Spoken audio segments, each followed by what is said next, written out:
Sorry, can't hear you. I can't. Sorry. How are you, Kalal? I'm good. How are you doing? Not bad. God's been kind, all well. Yeah, thanks. Good. Good to hear that. Hi, Naveen. Hi, Vikram. How are you? Hi, I'm well. Just give me one moment. I'm just going to log on. Sure.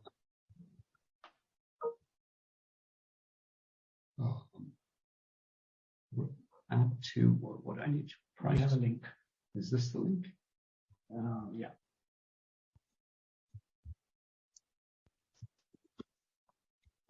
Okay.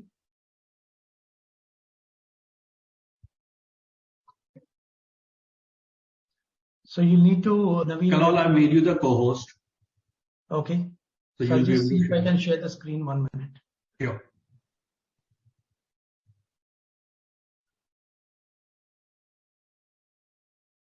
Visible, right? I don't know why mine. Perfect. Sorry, this is not right. Hello?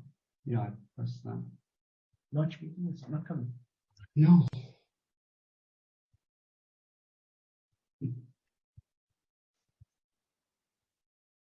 No. Just see if you can speak.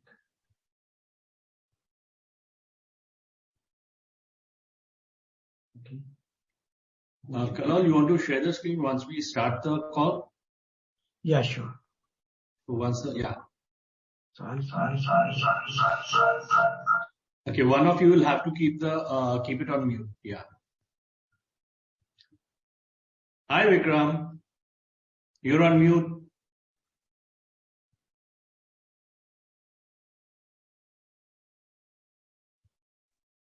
Hi, Naveen. Hi, Vikram. Hi, how are you? Very well, thank you. How are you? I'm well, thanks. Pleasure seeing you again. Yeah, nice to see you too. Been traveling a lot? Been traveling. I was in your city and we didn't meet, but just. That I'm very upset, but just because of the date, I excused you. Well, we had our board meetings in Bombay, and then we just had our budget meetings for the hotels there as well. So I know, because it was the 7th of December, I let you go back. Okay.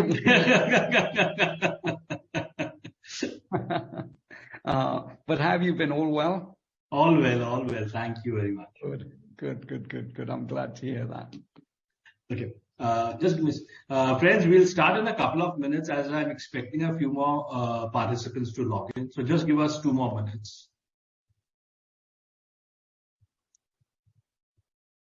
Yeah. In fact, as we speak, the number of people registering is increasing. So I just want to hang on for a couple of minutes before we start. How many people are attending? Right now, 70. Right now, there are 102 have registered, 70 have logged in. Wow. Who are these people? So it's a mix of institutional investors, a lot of, some of them are individuals, some are the analysts from the broking houses. Right. Yeah. Every webinar that we host, the number of participants keeps increasing. So that's nice. Right. And how does this compare with others? I mean, it's all relative, right? So how does the number compare with? See, we'll speak this offline because everything that we're conversing and discussing is being heard by all the participants who logged in. Right. Okay. All right. Just give me a minute, please.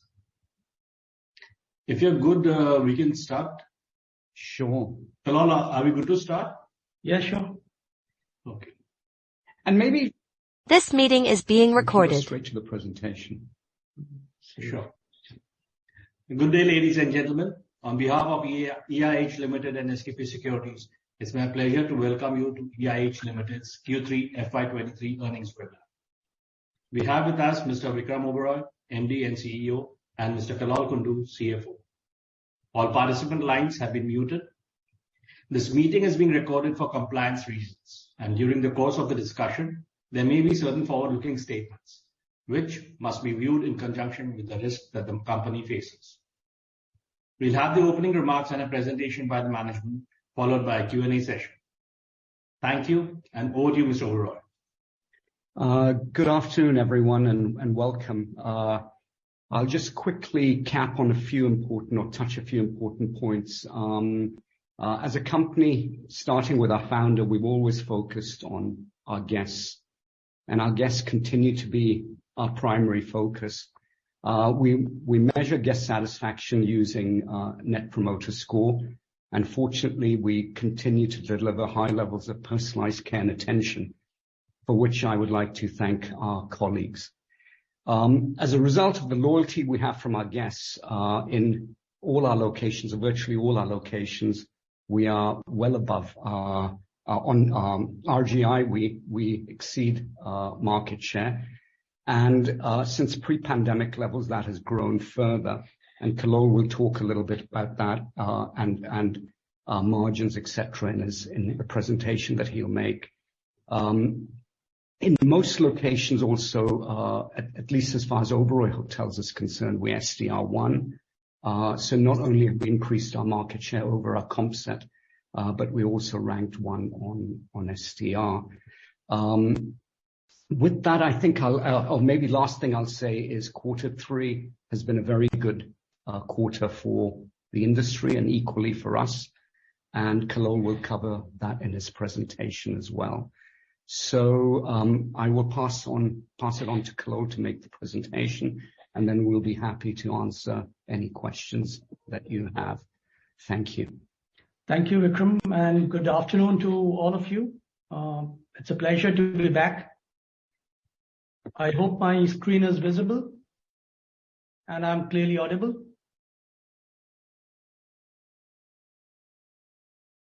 So, to start with, some of the key highlights as has been articulated by the HVS ANAROC report for the 3 months, October, November, and December. So 3 key highlights as pertaining to our industry and to our company is in this 3 months, November 22, the Indian hotel industry recorded its best ever performance since the pandemic began, with occupancies ranging from 68 to 70%, and with average room rates exceeding 7,000 rupees. The domestic air traffic in India, as we all know, has increased by 2.5%. In November, The recording has stopped. Compared to the previous month, an increase by 9% in December 22 over the previous month. I hope you are audible, Naveen. If you can just confirm.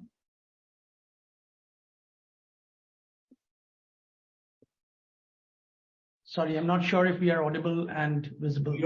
Yes, you are very much audible, Mr. Kumar. Thank you. Thank you. Thank you so much.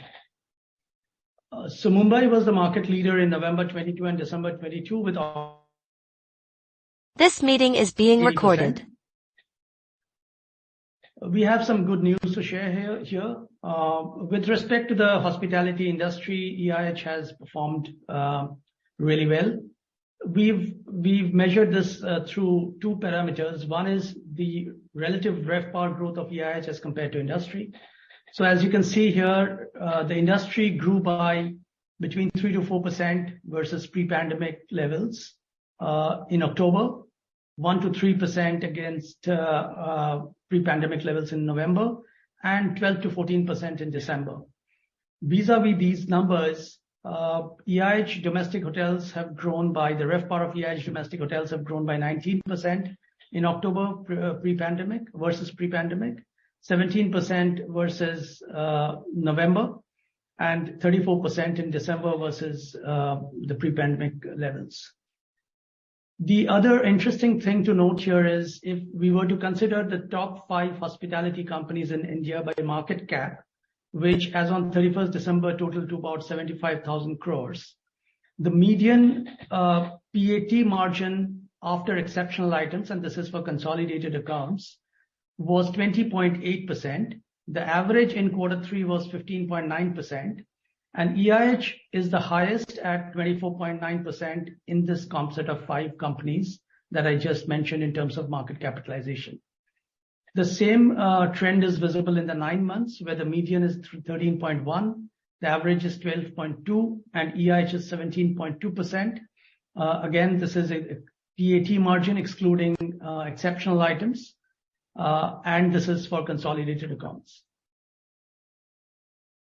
The reason why we believe our positioning in terms of our RevPAR growth as well as our profitability is high is clear in this slide, where you would notice that we are a ARR-focused company or a price-focused company and a quality-focused company. And therefore, we make sure that our average room rates are relatively higher than industry, which is visible from the continually high ARI, the ARR index, right from April 2019 to December 2022.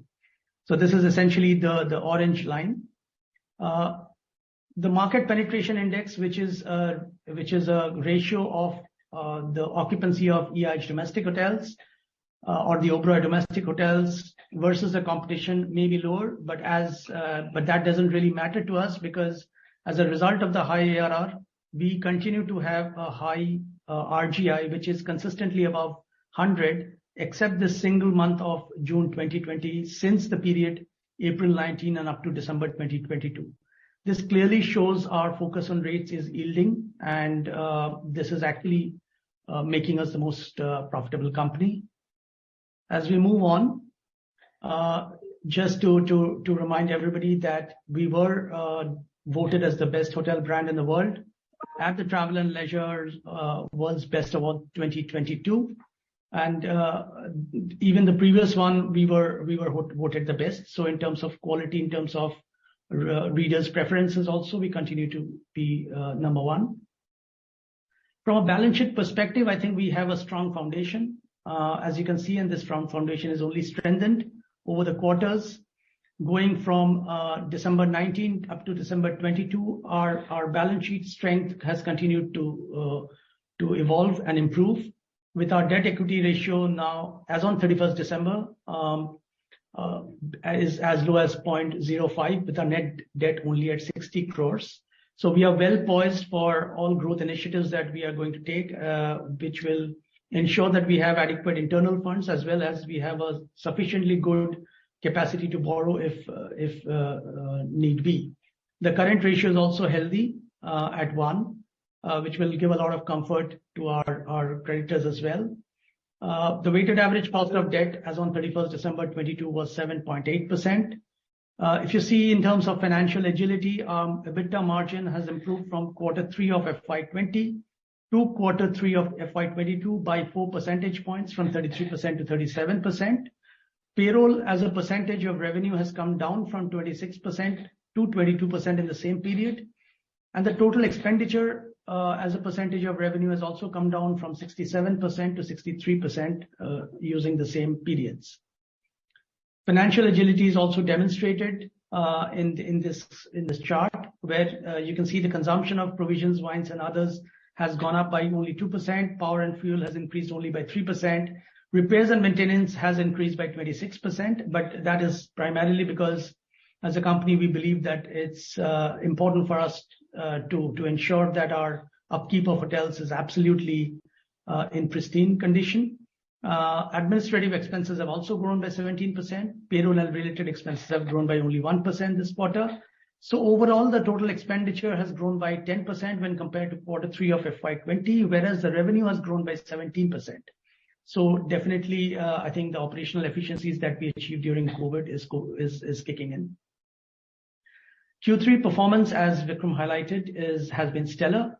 So if we were to consider the EIH owned hotels, as well as the EIH domestic hotels, the Q3 RevPAR is at the highest at 13,332 for EIH hotels, and at 12,805 for all hotels, all domestic hotels taken together. And the two asterisks would show the comparison between Q3 of the normal year, which was FY20, versus the current quarter. So from 10,473 to 13,332, a RevPAR increase of almost 30%. The same is reflected when we break it down into monthly occupancy and ARR. When we look at it month-wise, so from October, November to December, November obviously has been an excellent month, was an excellent month, but December has been even better. So going up from 67% in October to 79%. Sorry, this is 79%, and going up to 83% in FY23, October, November, and December. The same scenarios in case of the monthly ARR, where the average room rate has gone up from 15,167 to 16,568 to 18,107. And effectively, this is the quarterly occupancy and ARR, which is shown in the slide on the right. If you were to look at it city-wise, the highest growth in our case has come in when we compare it vis-a-vis FY20, and all our comparisons are with the normal year because we believe that it's important to note how we are performing versus what it was normal before COVID. So Shimla and Chandigarh has registered a 60% growth in RevPAR, followed by Bengaluru at 35%, followed by Udaipur, Jaipur, Mumbai, and Delhi. Hyderabad and Bhubaneswar has been slightly lower at 18% and 15%. Kolkata is 3%, and Agra, unfortunately, there's a RevPAR degrowth of about 7%. If you were to divide the performance that we just saw in terms of the various categories of hotels that we have, so in Oberoi Metro, Oberoi Leisure, Trident Metro, Trident Leisure, Trident City, and others. So the highest, the best performing segments have been the Trident Metro and the Oberoi Metro properties, which is something really positive for all of us. Oberoi Leisure is also good, but it's really heartening for us to see that the metro cities have been performing because a large part of our inventory is in the metro cities. The average rates are here. I would leave it to you all to see this chart in detail when you do your analysis. There are strong tailwinds in almost all segments, with the highest tailwinds coming in terms of direct business, followed by corporate. But in December, as we see, or in the Q3 of FY23, as we see, even leisure and MICE has caught up. Now, trend of foreign room nights, this is the question normally, generally people have as to what part of foreign room nights have come back. So the bold lines are the ones which relate to the months in the current financial year. And the dotted lines are the ones which relate to FY20 of the corresponding months. So if you were to look at all our hotels in the month of December, for instance, while 60% of the room nights were foreign room nights in December in FY20, it's 44% as of now. If we take the Oberoi hotels, if we take all the hotels, it was 54%. Now it's 37%. And if we take only Trident hotels, it was earlier at 50%, and now it's at 32%. This really gives us a lot of reason of encouragement, because with foreign travel going up, we can expect the performance to be even better. Looking at food and beverage revenue, very positive news again. While our hotel F&B revenues have grown by about 18% as compared to Q3 of FY20, the one positive news that we have for our flight catering and airport lounges is the revenue in this segment has grown by 57% when compared to Q3 of FY20. We continue with our carbon footprint initiatives, and we will come up with more in the quarters to come as we progress. But this is just a snapshot. Wherever we've implemented our solar plants, our average cost of electricity has come down from 10.9 rupees per unit to 5.9 rupees per unit. And there too, it's not as if it's 100% solar. So this shows that there is indeed a long way to go for all companies in India. The hotels which consume renewable energy is listed out here: Oberoi Gurgaon, Trident Gurgaon, Oberoi Bangalore, Trident Chennai, and so on and so forth. The performance highlights you would have already seen as our results were declared. We ended the Q3 standalone with a PAT of 104 crores, including exceptional item of 21 crores. And here I must state that the management has been really aggressive in terms of making sure that we are conservative in our accounting, and we continue to strengthen our balance sheet. But despite that, our PAT has grown from FY22 quarter three of 32.6 crores to 103.9 crores. As we see quarter-on-quarter, revenue has grown again, standalone results from 449 crores in FY20 to 525 crores in FY23, quarter three. EBITDA has increased from 146 crores in quarter three of FY20 to 193 crores. PBT before exceptional items has gone up from 99 crores in FY20 to 157 crores. PAT has gone up from 75 to 104, and total comprehensive income from 73 to 111. Consolidated results also reflect what we saw in standalone. Revenues up from 534 to 603. EBITDA up from 178 to 226. PBT up from 136 to 187 before exceptional items. PAT up from 103 to 149, and TCI up from 100 to 157. On expansion plans, we already had a mention of this in the previous quarter, and as we go along in further quarters, there will be many more announcements to come. But as we speak, we had promised the Bay Club opening, which has opened in November 2022 in Mumbai. There's a restaurant that is it's nearing completion and will be open in Mumbai. It's a standalone restaurant in March 23. The hotels which are scheduled to open in FY25 are Rajgarh and Bandhavgarh, with 48 and 24 keys respectively, and Bardia in Nepal with it's a managed hotel with about 18 keys. The Oberoi Rajgarh is of course owned. In FY26, there's a hotel in Kathmandu, Wadi Safar, Saudi Arabia, and Trident Tirupati has been signed up. The lease has been signed up by our subsidiary, our 60% subsidiary, which is Mumtaz Hotels, which will be managed by EIH Limited. In FY27, hotels in Goa and a second property in Alzora. But of course, under active discussions, there are 3 Oberoi hotels, 7 Trident hotels, and 1 service apartments, and we will articulate these more as we go forward. Just for everybody's information, the business footprint, this is more from an information point of view, so I won't dwell into this much. And as a snapshot, we have 24 hotels and resorts in India with 3,750 keys as on date, and 497 keys across the globe. With that, thank you from my side, and we look forward to any questions that you all may have. Thank you, Kunal. That was quite exhaustive.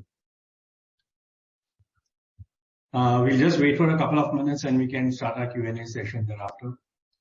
Anyone who wishes to ask a question may please raise their hands. We'll unmute you and take your question.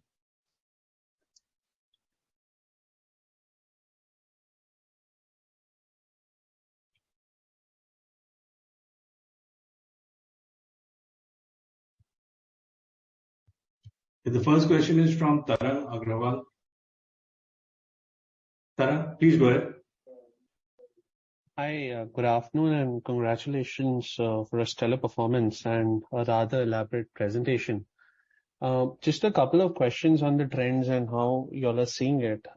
Firstly, on occupancy, historically, how high can the occupancy number go from the current levels? Well, theoretically, they can go up to 100%. And have you seen that happen any time in the past? We've seen that happen in the past. Many years ago, if I remember correctly, the Oberoi New Delhi did 100% or very close to 100% occupancy. I mean, I'm going back a long time, but you can certainly run occupancies into the 90%. We're doing that. The recording has stopped. We're doing that currently at the Oberoi. This meeting is being recorded. We're doing that currently at the Oberoi Bangalore, where the hotel is running well into the 90% occupancies. Okay. Now, the second question is, I noticed that the foreign travel is not back yet, and a large part of your occupancy is actually being driven by domestic tourism. I mean, just wanted to, gather a sense on what is the longevity of this, because there is a reasonable amount of latent demand that might have perhaps shown up in this quarter. So perhaps assuming if foreign travel doesn't come back soon, how are you seeing this? How are you seeing it in your current quarters? And maybe if you could give us some sense on how do you see this trend that we've seen in Q3 moving forward? Well, everything that we see, and we look at our data regularly, both business on books, we project future occupancies by hotel, and all those trends continue to be very, very strong. I think that'll be augmented with foreign travel, which is going up and hopefully will continue to go up. So I think across all segments, if I were to just summarize, we're seeing strong growth. In our forecast, that is continuing, and we have no reason to believe that will not continue into the future. Got it. Just a couple of more. In terms of all the plans of opening new hotels, whether through management contracts or your owned properties, a ballpark capex estimate from here on would be helpful for, say, FY23 and FY24. That's one. And second, I think you've done a tremendous job in terms of pruning your employee expenses. But when I see it on a relative basis to other players operating in the industry, I mean, even today, EIH is significantly higher than players. And that would perhaps, I mean, that's how the business model is. But what I wanted to understand, is there a scope to prune further? Or is this a good number that we should look at going forward from here? Right. Okay. No, actually, Tarang, that's a very, very good question that you ask. And our industry has been plagued with very long working hours across hotel companies and across hotels. And our commitment is to address that fully. And I think what would be interesting to know is what attrition levels are at hotel companies. The higher the attrition, the lower the productivity. So in the short term, we have made a commitment to reducing the number of work hours that people work, looking at work-life balance, which continues to come year after year on our Aon surveys, or our concentric surveys. We're committed, number one, to addressing that. Number two is with attrition. Hopefully that will bring down attrition substantially and increase productivity substantially. So I think in the long run, we will see greater efficiencies. And we certainly are committed to doing that. Thanks. And the number on capital outlay for the next 2 years?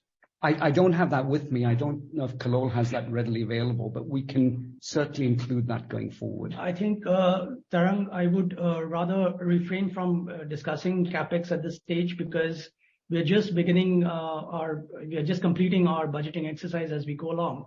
So the regular capex that we will have in hotels will be similar to what we used to have in pre-pandemic levels, about 40 to 50 crore. But for the projects that we have listed out, there's only one project at the moment, which is owned project where we are spending money, and that shouldn't be anything substantial. As you can see that our debt levels are 60 crores only as on 31st December, and I would urge you to look at that number again in 31st March. So therefore, it's not really too much of a concern for us. But having said that, we will be in a clearer position to tell you maybe in the last quarter when we have already completed our budgeting exercise. And I just wanted to add one further thing that, for us, our focus on growing the number of hotels we have is our biggest priority. And we work, not a day goes by when we don't work on this. So I'm confident that will yield results in time to come. Thanks a lot.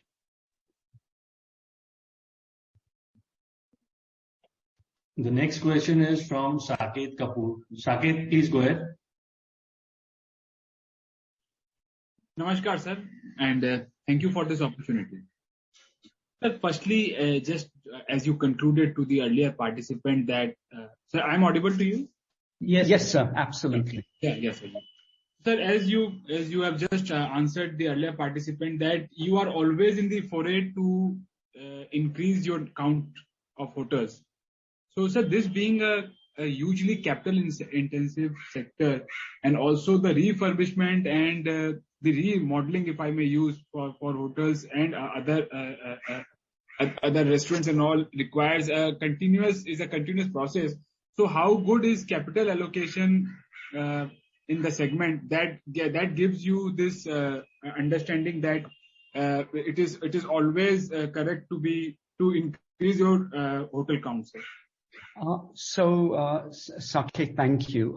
Actually, there's one hotel project, which also Concall mentioned, which is an EIH project, but the other ones are through management contracts. We're also looking at partnerships, and hopefully in due course we'll be able to talk about that as well. But growth doesn't always require the hotel company, in this case EIH, to invest in the asset. Growth can take place in other ways, and probably for our industry, management contracts are the model that many hotel companies follow, and we are no exception to that. So this continues to be, or is, a focus, and I hope in time to come we will be able to share further details with you, in addition to the details that Concall has already shared today. Sir, a small point again. Sir, how has this industry shaped up post this pandemic part? And as people have spoken about the latent demand, inner demand, sir, we have seen that in all the cases, although it is not about likewise comparison, but wherever these aspects of inherent demand or inner demand everything has plateaued out over a period of time. So how different can you compare a hotel industry with other business aspects wherein they have returned to the mean revision has happened, and herein we are speaking of you are seeing more signs of green shoots rather than any slackening of demand. So what gives you this understanding that for a hotel industry, which is a discretionary product, these kind of numbers would continue even in other aspects where we are seeing recession? No, not sure. recession exactly, but things are tapering down, sir. That is what my understanding is.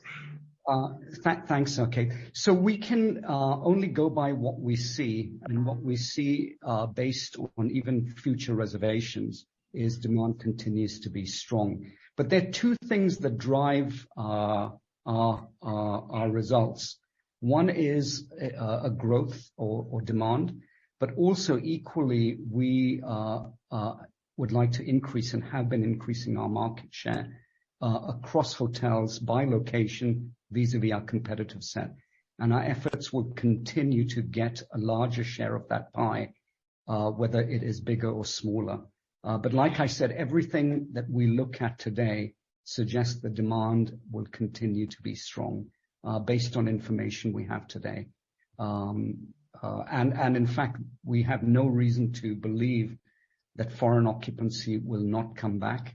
And when it does, the benefit to EIH will be substantial, because like Concall shared in that slide on foreign occupancies, we appear to be, at least based on historic data, a natural choice for foreign travelers coming into India, whether that's on business or on leisure. And if I may also add, Vikram, I think what needs to be also seen, Saket, since you're mentioning or you're talking about potential, if you see in general in India, what is the average room rate that a traveler pays versus what is the rate that a traveler pays in other countries, including not only in Western countries, but also in other developing economies. So if you see the differential there, then you will know what is the potential that is there for India. We just hope that the industry as a whole plays to that, as we do definitely believe ourselves, and in which case the sky is the limit. Two small points. I said, then what are the keys? Saket, may I request you to join I'll come the in the queue? queue, sir. No issue. I'll come in the queue, sir. Thank you. Thanks, Saket. Thank you. The next question is from Nihal Jha. Nihal, please go ahead.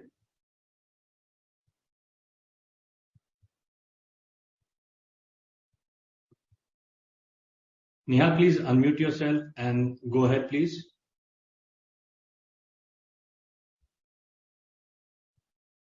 Okay, I guess there's some. Am I audible? Hello. Yes, Nihal, please go ahead. My apologies for that. Congratulations on the strong performance. I had two questions, Mr. Oberoi and Mr. Kundu. First was, if I look at your month-wise performance that you have given in the presentation, October, we are aware, had the impact of Diwali, but November, in terms of occupancy, was similar to what it was pre-COVID. However, the December month has seen a significant improvement in the occupancy for this quarter versus pre-COVID. So what has changed specifically that has led to such a strong spurt in occupancy for December? Maybe I'll take my next question up after this one, if you're fine. Okay. Yeah, I see that.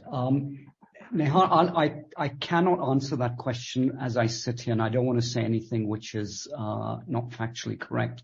But we can certainly take this offline, and happy to look at each market segment, each hotel, and come back to you.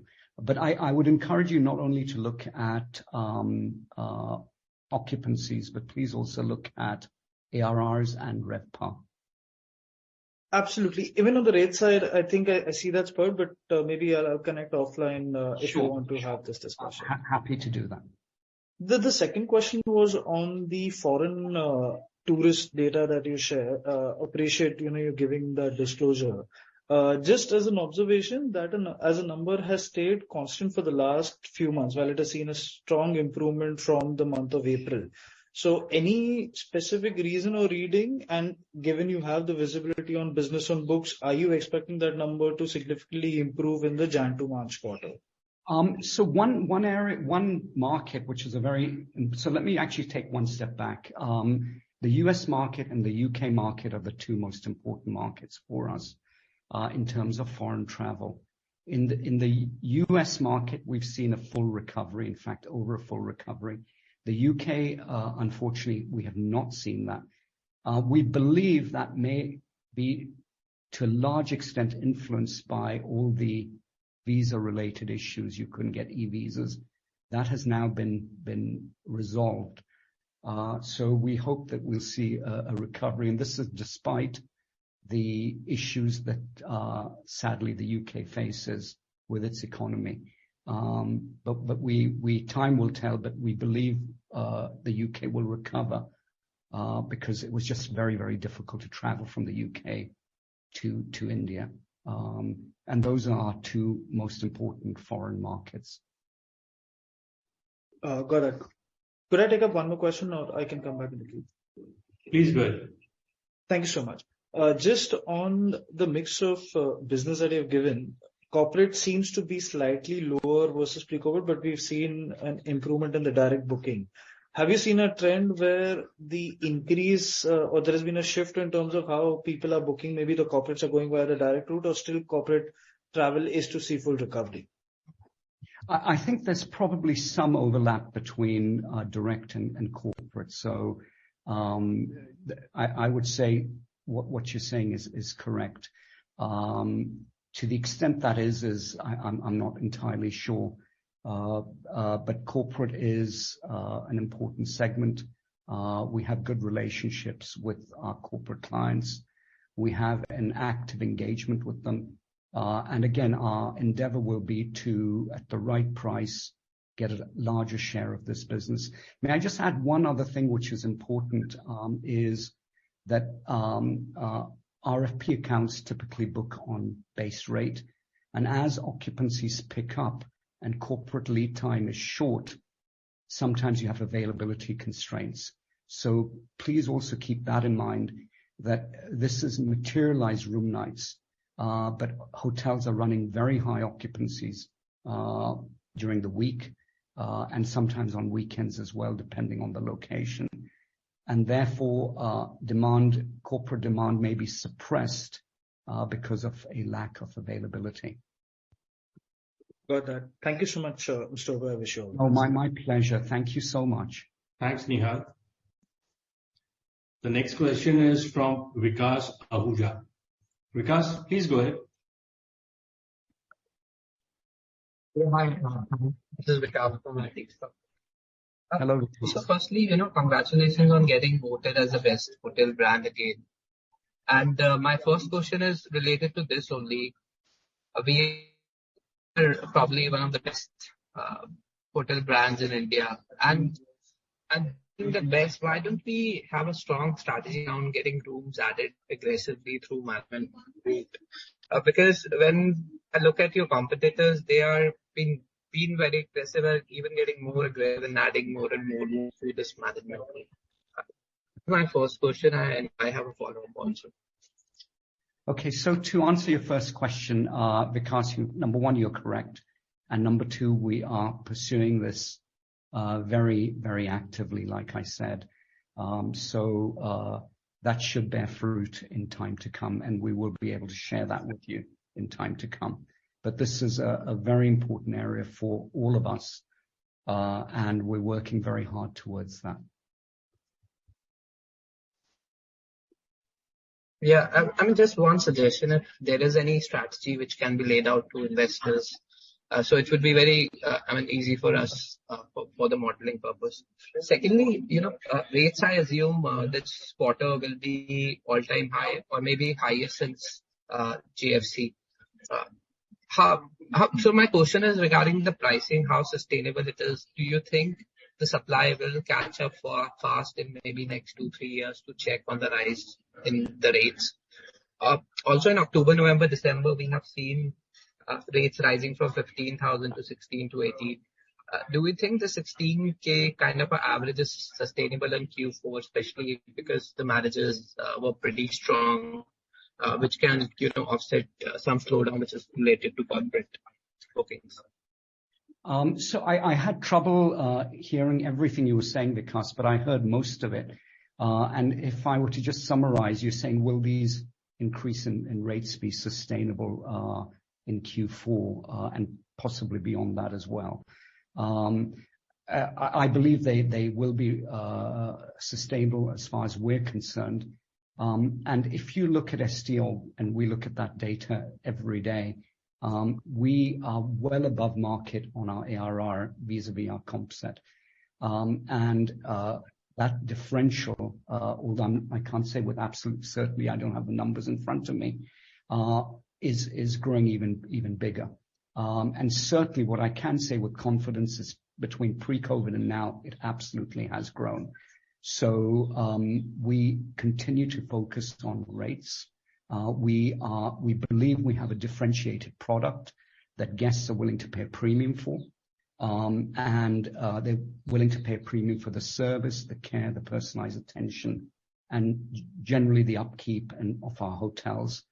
And that allows us to demand or achieve a higher average room rate. And all those aspects of service, a differentiated product, is something we continue to focus on.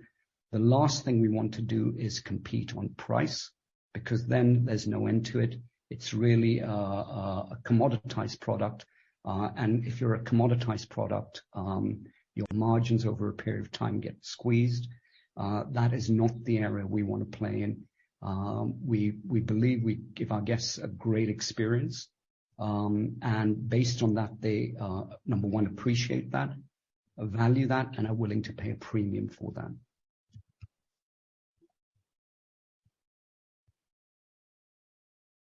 And one thing I missed, it's regarding the supply catching up to maybe next 2-3 years. I mean, historically, we have seen higher prices lead to, supply also coming up in next, maybe you can take 2 years or 3 years as a horizon.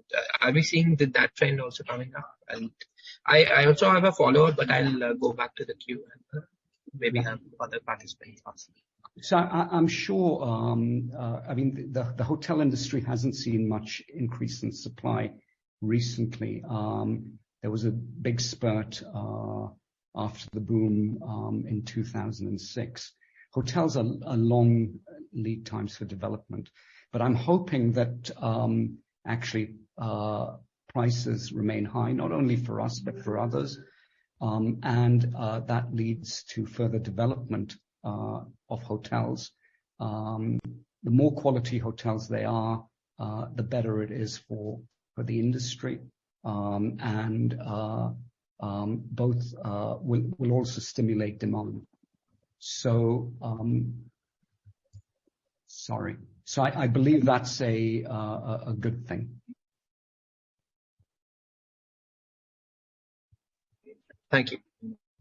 Thanks, Vikas.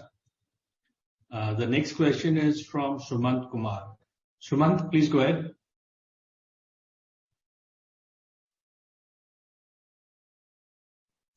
Sumant, can you hear us?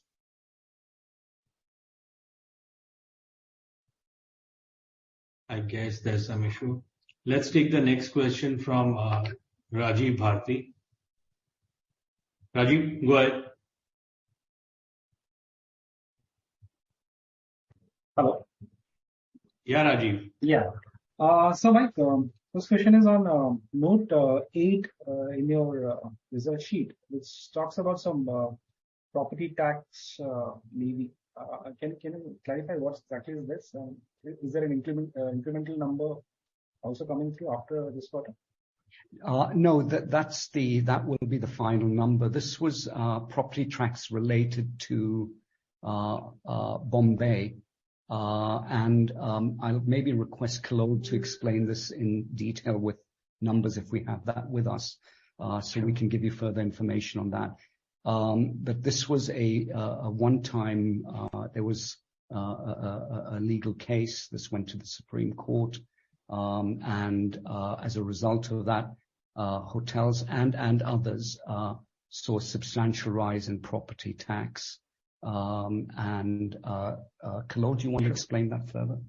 Yes, Rajiv. So this pertains not only to us, but to every other hotel and many other non-hotels as well in Mumbai. As you would probably know that in 2010, the rates was, the methodology of calculation of property tax was sought to be changed, which was challenged by a very large range of affected parties. And this is not something that we've not disclosed before. This has been there in our contingent liability. We have been depositing 50% of the increased amount that was asked from us post the High Court decision, and as per the High Court decision. And now that the Supreme Court decision has come, this was not pertaining, the case is not, it was not pertaining to us, but since the decision came out, in general, we took a prudent stand to account for it, and therefore you see those exceptional items there. And so, if you can quantify, what is the total quantum so far in the sense over the years? It's 19 crore is the additional amount, which is, I don't know if it's clear from the exceptional, the notes to exceptional accounts, but yeah, it's 19 crores. No, 19 is for FY23, but what is the? No. This is the accumulated one. This is not FY23. Okay. The exceptional items is only for the arrears. Retrospective. Sure.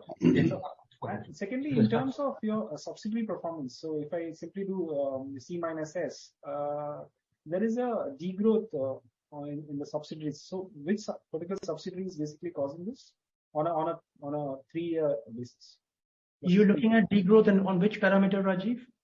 If I do, I mean, actually it's degrowth across parameters, in terms of, let's say, if I do consolidated sales minus standalone and compare it against Q3 FY20.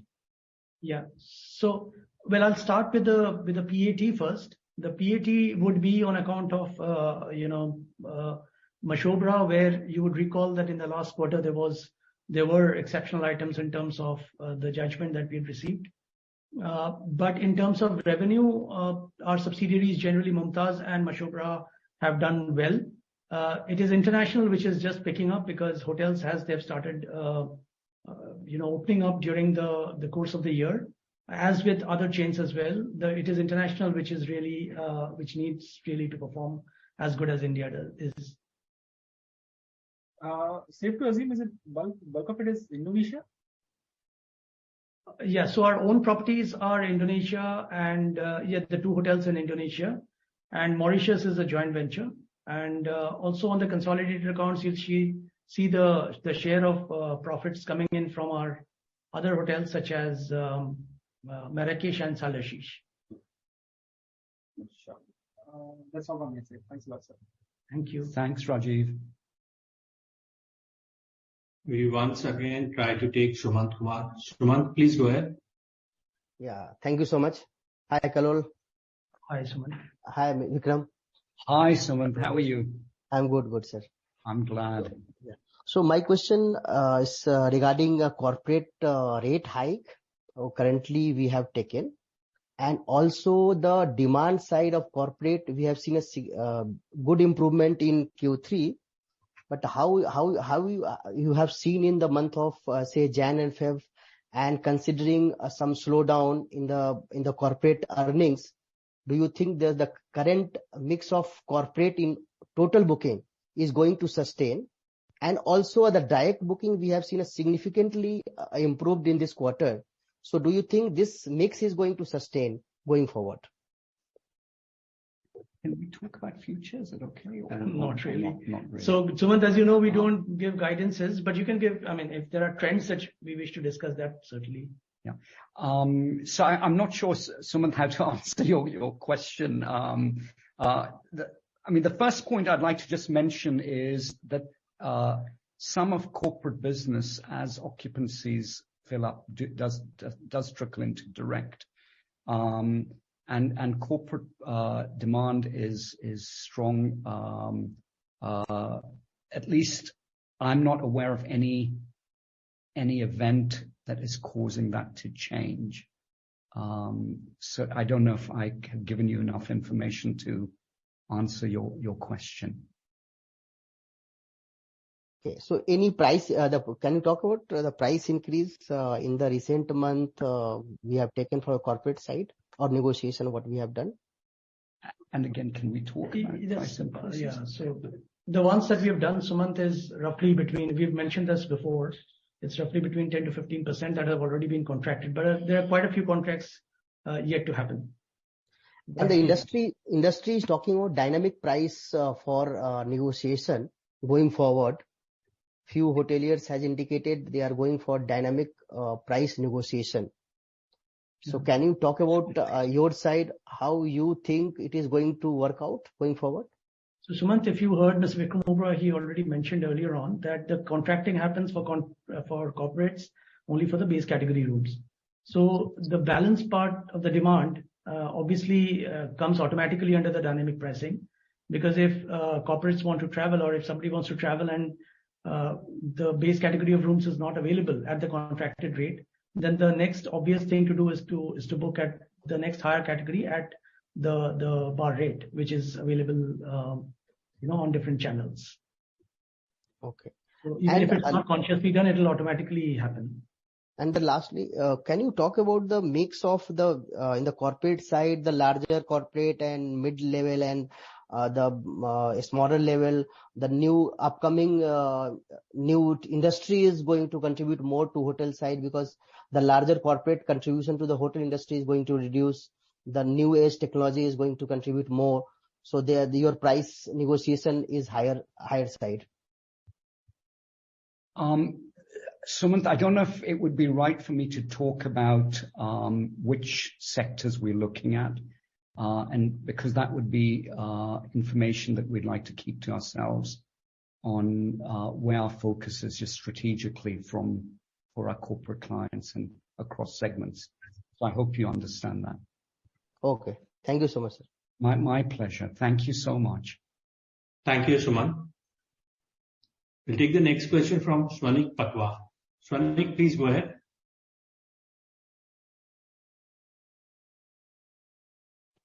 Yeah, I'm audible? Yes, Swanik, please go ahead. Actually, it is Saurabh. I don't know why it's showing Swanik, but anyway, okay. I'll just ask. My apologies. Saurabh, please go ahead. Yeah. So while you highlighted your bullishness on industry and how you outlook in your previous comments, but when we see the hotels which you have announced and which are under construction or at the planning stage, what we see that in India, what we are right now working on is largely something we may have been working pre-COVID also, say like Goa, Because that was something which was there, or say maybe in Bandhavgarh, and what others are in Nepal or Middle East. So I just wanted your thoughts on what we seem to miss here is like any hotel in upcoming luxury locations, say like Andaman or Lakshadweep, given our success in Bali, or maybe something in Northeast. So we would great if you just share some thoughts over here. Why I'm asking this is because this question become more pertinent for EIH, given our strong balance sheet and brand, which actually suits many of these locations. Maybe you could share some thoughts here. Saurabh, I really don't have much to say other than what I've already said, is that this is an area where there is considerable focus. And anything that you focus on and apply your attention to yields results. And we'll let the results speak for themselves in time to come. So that's really all I have to say for the moment. As soon as we're able to share that information, we absolutely will. Thanks a lot. My pleasure. Thank you. Thank you, Saurabh. We take the next question from KK, Mr. Krishna Kumar Srinivasan. KK, please go ahead. Yeah. Hi, good afternoon, and congrats on a great set of numbers over the year and the third quarter particularly. Just want to take your perspective on this G20 meetings that happen in India over the next 12-24 months. How is our hotel placed vis-a-vis the other large competitor to have a presence in this business, and what kind of market shares we had in the events that we had in the last 2-3 months? If you could share some trends, your expectations on this impact of G20. Could I request, it's a very specific question, if I could request that we take that offline, and we'll be happy to have a dialogue on that with you.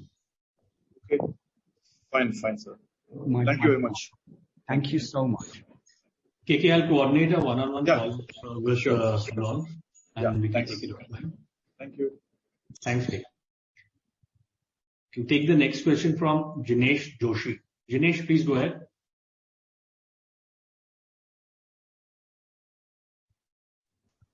Am I audible now? Yes, Jinesh, please go ahead. Hello, Jinesh. Yeah, hi, sir. Thanks for the opportunity. My question is on foreign travel. Although this was addressed before, but I just want to kind of take it forward. In response to the foreign travel recovery, you mentioned that the US has seen a full recovery, but in UK, because of some visa issues, the recovery is still not back, and e-visas are now available. So is there any other roadblock apart from this?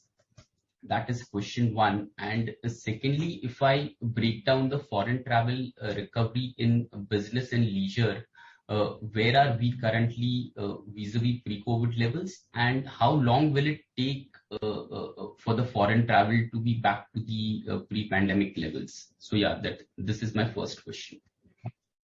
So, Jinesh, I'm just trying to remember all your questions. Sorry. Your first question was on the UK, and I'm not sure. First of all, my assumption is visas played an issue. What I can say with absolute certainty is that we saw a sharp decline from pre-COVID levels from the UK. What I'm assuming is that may have been a result of the difficulty to get visas. The other point I mentioned is that the UK economy is going through troubled waters, and you can see this vis-a-vis its growth compared to other European or EU countries. Now, whether that's playing a role or not, I don't know, in suppressing travel to countries like India, whether it's for work or for leisure. But I think the UK will continue to face economic concerns, is at least my understanding based on what I read. So that's as far as the UK goes. In terms of recovery, business versus leisure, I don't have that information present with me right now, and I don't want to make a statement which is in any way incorrect. Your third question was, where do you see a recovery in foreign travel to pre-COVID levels? And my response to that will be, I don't see any reason why it will not recover. I think we need to look at two things. One is not only the percentage, but also the actual numbers. So if the total volume of business goes up, and the growth of foreign business is disproportionately lower, obviously the percentage comes down. So I think we need to look at both actuals and percentages to really understand what is happening with foreign travel.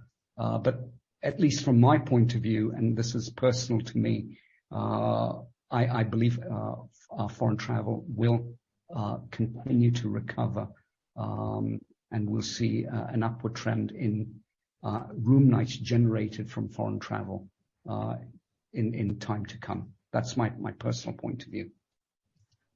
Sure, sir. Would you like to put a timeline to this as to when the recovery will be fully back? That is the only last question which I have. And it's okay to say that, yeah. And I'm not saying this for EIH, but I would say that by typically demand from overseas visitors is strongest in the October to March period, and I would expect that to be the case this coming October, leading on to March as well.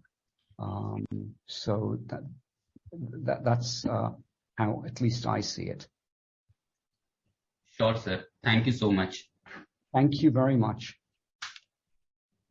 Thanks, Dinesh. The next question is from Rajiv Gala.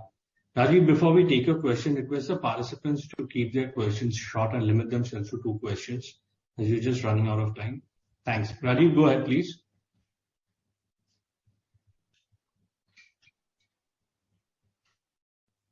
Rajiv, please unmute yourself and go ahead.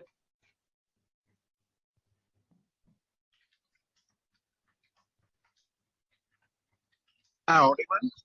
Yes, Rajiv, you're audible now. Compared to other players, Q4 is usually stronger for EIH. Is it because of foreign tourists? Hello? Yeah. Is that the question, Rajiv? Is it because of foreign tourists? Yeah, you have got it right. Sure, Rajiv. Rajiv, I'm not sure what the numbers are for others. So I can't comment on whether we're stronger or they're stronger as far as foreign travel goes. I know what our numbers are, and Kallol shared those percentages with you on the presentation. That would be my first response. But really, going beyond that, it's really a function of demand and supply. And we've seen strong demand for our hotels across locations, and as a result of that, we've been able to drive price. So that's what's led to the results for Q3 that you've seen. Thank you. That answers my pleasure, Rajiv. Thank you so much. Thanks, Rajiv. Victor, we have a couple of questions on the Q&A board. If you permit, may I take them? Sure. Manoj Shroff, how has the foreign room nights increasing in Q4 versus Q3? Hence, is it fair to assume better Q4 RevPAR versus Q3? And can we maintain cost structure of Q3?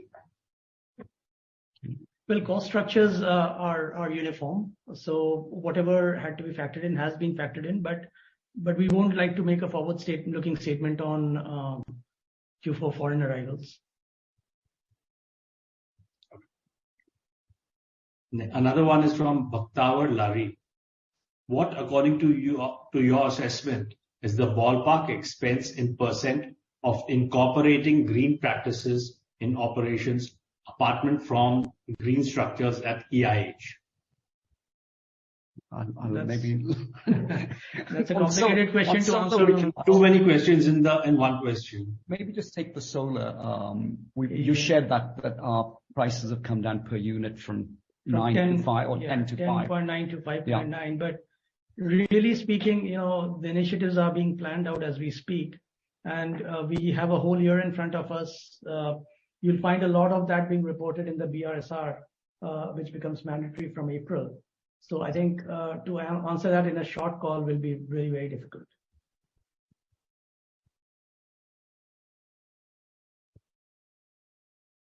We have a follow-up question from Taran Agarwal from Old Bridge. Taran, please go ahead. Hi, thanks again. Couple of follow-ups. One, if I go through slide 13 of the presentation, which talks about occupancy and ARR performance, this is only for the domestic business, right? This is not for the international business, correct? Yes. This is domestic, but includes our managed hotels as well. Okay, got it. The second is, if I look at the leisure villas, the occupancy is lower versus its peer set. So is it because it's more indexed to foreign travel than other class of hotels? It's not. Yeah. The occupancy is up from 58% in Q3 of FY20 to 62% in Q3 FY23. Correct, but it's still low, significantly lower than a metro or a Trident Metro or a Trident Leisure, right? Okay, so is it because you get a lot more foreign traveler visiting the villas, or is there some other reason to it? So this, I think when you look at data for a number of hotels, it may not give you a true picture. So this includes the Oberoi Amarvilas, which is just over 100 keys. So it's the largest of Oberoi leisure hotels. And Agra is a destination which has a very, very high occupancy of foreign travel. And Kallol in his presentation mentioned Agra as one location where there was a decline in RevPAR. If I remember correctly, it's about 7%.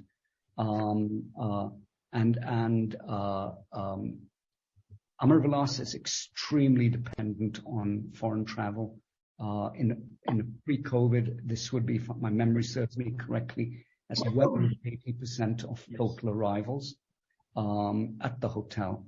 So I wouldn't just look at that figure in isolation. I think you need to look at it and factor in Amarvilas, which is very dependent on foreign travel. Sadly, I think I wish more of us went to places like Agra. We would benefit from that, but it's not a destination of choice for people from India, Agra. Okay. Despite very good connectivity with a very good road from Delhi now. Okay, thanks. My pleasure. Thanks, Taran. We have time just enough to take the last question. It's from the line of Hari. Hari, please go ahead. Yes, sir. Good afternoon, sir. Two questions. Does the management see any gaps to be fulfilled both in the domestic and international luxury leisure circuits? Can you please throw some light, sir? I think for Benares is a great leisure destination. And today we don't have a hotel present in Benares. But I think I think our country has so many great locations and unspoiled locations that would be very, very appealing to leisure travelers, both domestic and international. In terms of Oberoi hotels and Trident hotels, there are also locations where we should be present, and we're working on those as well. And these are city locations. So I think there's a lot of work to be done both in city and in leisure locations, both for Oberoi and Trident. And we view that as an opportunity going forward. Thank you, sir. And the last question is regarding this Mandarin Oriental Alliance. Yes. How is it contributing to us, sir? Any quantifiable benefits we are getting from the alliance, sir? Actually, there's a lot happening in terms of exchange of ideas, best practices, food promotions, etc. It's very hard to exactly quantify the number of room nights because guests pick various channels to book. And they may be Mandarin Oriental guests or Oberoi guests who go and stay at Mandarin Oriental. But they may not come through the by referring it to Mandarin Oriental. And even if you go to our website, what it does is it brings you back to the Oberoi website. And if you make a reservation through that, you're actually coming through the Oberoi system. You're not going to Mandarin and making a reservation at Mandarin. But I think if I were to answer that question another way, Mandarin Hotels has a presence in key locations in Europe and North America, in locations that are important from an Oberoi guest perspective, and the exposure that Oberoi gets as a result of this alliance will help drive business to our hotels. They may book through various channels, and if this is leisure business, because of the complexities of India, you go to multiple destinations. You need domestic airline flights. You need guides. So it's much easier for somebody to go or a guest to go to their travel agent who can book everything for them rather than them coming directly to multiple hotels in multiple locations, plus ground transfers, plus air transfers. So that's just the nature of business when you're going to a country where you're visiting many locations. Average length of a visit is approximately 10 days for international travel. Actually, from the US, it's slightly longer. From the UK, it's 10 days for leisure, and with multiple locations. Thank you very much. My pleasure. Thank you very much.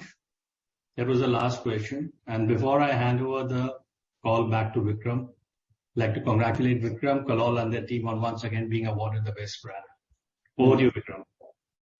Thank you so much. And Naveen, actually, it's, I really genuinely say this, that credit doesn't come to me. Credit goes to all our colleagues who, look after our guests every day when they come to our hotel, who follow the values of our organization that are articulated in our dharma.